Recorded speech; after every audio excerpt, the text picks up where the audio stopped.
राधे राधे सांग मैंने मु मानू आपन को स्वागत करुच्ची मोर मिनी ब्लॉग को। आज ना सांग मैंने स्कूल को गला बेले ना सजना शाग सजना छुई दुईटा जाक एका सांगे बिक्री होता। तो ये तो बहुत कम सब मिले।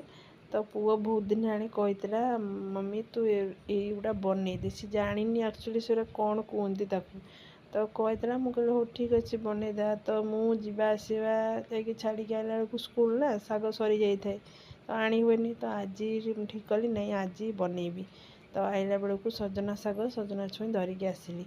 तो भाविली कि सजना छुई की तरकारी करदे आ सजना शाग को मुग पकईकी भाजीदे आ देसी खाଇବା गोटे हो। तो तू आसिकी तार सब कम सारिकी मो मोर मो प्रिपारेसन लगिगली। तो सजना छुई की तरकारी करदेली। सजना शाग को बाछि पुछिकी गोटे भजा बनईदेली। पुओ तो खाएनी सी खाली कहे किंतु एटा बनईदे सेटा बनईदे किंतु खाइला बेलू बहुत अल्प खाइब किंतु तार बहुत थाए फरमाइश कि एटा बना सेटा बना। तो मुझे ठीक अच्छे सजना शाग सजना छुई तो समस्त को पसंद जेहेतु आम ओडिशा लोक आमको तो बहुत फेवरेट आमर सजना शाग सजना छुई।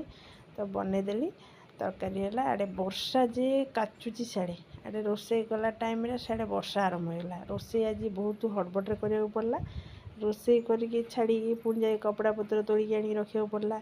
एत जोरे वर्षा अचानक सका एत खरा होता अचानक वर्षा काची देगला।